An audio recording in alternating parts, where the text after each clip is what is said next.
Hello guys, this is Sanjay Rathi. Welcome to the Byju's exam prep. Now this is time for Engineering Services Mains 2023. I want to share my experience with you. I want to give some tips and tricks within 5 minutes. Then stay tuned with me. Why? Simply mains will play a crucial role in your selection and how to write answer in conventional style. Okay, so that is my introduction. I am having around 22 years of teaching experience. These are my ranks: AIR 16 in ESE 2005 and AIR 21 in ESE 2008. और हर बार mains play crucial role. Okay, so guys, this is a very important stage for you.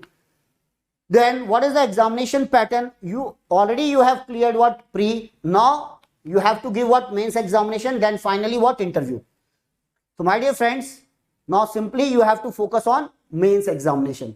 Pre के बारे में भूल जाइए, already आपने clear किया है और इंटरव्यू आप बाद में देने वाले हैं. ओके, तो अभी आपको फोकस करना है ओनली मेंस एग्जामिनेशन पर.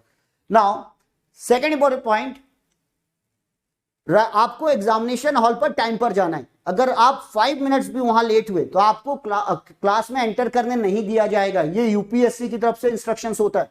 तो आप टाइम पर जाइए, जहां भी आपका सेंटर है पहले से पता कर लीजिए, लेट मत कीजिएगा.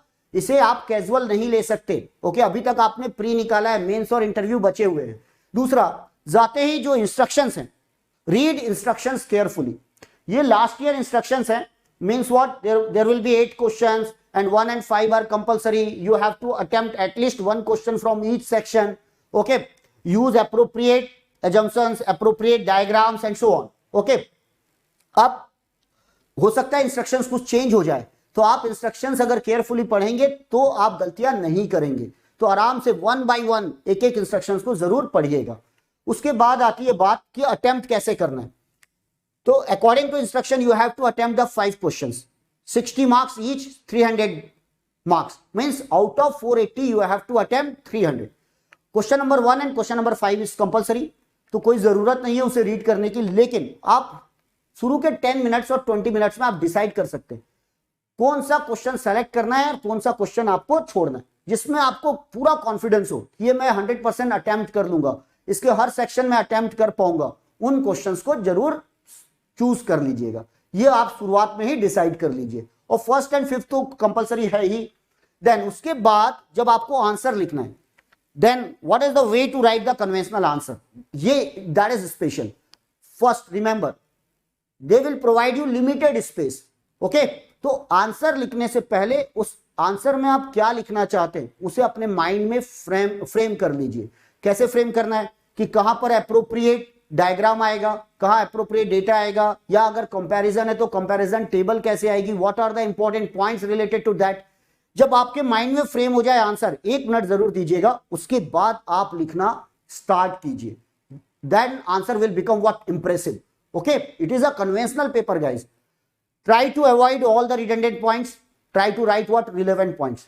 और एक इंपॉर्टेंट थिंग है, अगर आपसे नहीं बन रहा है, आपने हाफ क्वेश्चन अटेम्प्ट किया या 70% 80% बन गया, आंसर नहीं आ रहा है, ब्लफ मत कीजिए, because it is a step marking. अगर आपने ब्लफ किया तो एग्जामिनर आपके मार्क्स काटेगा अगले क्वेश्चंस में. ओके, तो डोंट ट्राई टू ब्लफ. नहीं बना, छोड़ दीजिए. स्टेप मार्किंग में आपको मार्क्स मिल जाएंगे. जहां जहां भी आपको जरूरत हो उसको हाईलाइट जरूर कीजिए. If you have to write the assumptions, please write it. If you want to write special points, please write it. It will improve your answer. It will make your answer effective. Ultimately आपके marks बढ़ेंगे. उसको hide मत कीजिए. ठीक है, आपको जो भी लगता है, आपको लगता है ये पॉइंट इंपॉर्टेंट है, आप उसे जरूर लिखिए, but with in limited space, क्योंकि सप्लीमेंट्री नहीं मिलने वाली है. तो ये हुआ मेंस एग्जामिनेशन का पैटर्न. अब देखो भाई, this is the cut off marks for civil engineering. This is for pre and this is for mains. And there is around 350 marks difference between what pre and mains. But this is a cut-off marks and we want to get what top rank. So try to attempt 500 plus or 550 plus. Okay, don't try to write what redundant points. But if we are going to attempt 550 plus marks, then we will get what 400 plus marks in conventional paper. Yes, it is possible. So that is the marks for civil. Similarly for mechanical engineering, you can take a screenshot. That is for what, electrical engineering, and finally for what, electronics and telecommunication engineering guys.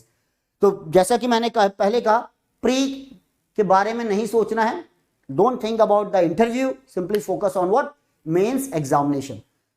Total 6 hours on 25th June। First forenoon paper 300 hours, then afternoon 3 hours, sorry 300 marks paper 3 hours, 300 marks paper 3 hours. अब क्या होगा, first में आपकी energy बनी हुई है, but for second paper बीच में आपको ब्रेक मिलेगा, और अगर आपने वहां पर हैवी डाइट ले ली तो इट इज द, क्या है ये मौसम, ह्यूमिडिटी वाला, तो आप तो पूरी नींद में एक्सरसाइज आप लिख नहीं पाएंगे। Please take light diet, right, and you have to attempt complete paper in second half. तो आपको क्या करना है, वो ज्यादातर एप्लीकेशन बेस्ड होता है, तो आपका दिमाग अगर अलर्ट रहेगा तो आप आंसर लिख पाएंगे। तो इस बात का बहुत अच्छे से ध्यान रखिएगा, क्योंकि बहुत तैयारी भी फिर काम नहीं आ पाती है। तो सेकेंड हाफ में आपको ज्यादा एफर्ट देना होगा। Okay, this is the tips and tricks from my side guys. Good luck for EAC mains examination. जाइए और 4 कराइए और अपना पूरा एफर्ट लगा दीजिए। Thank you for attending this session. You are on Byju's exam prep.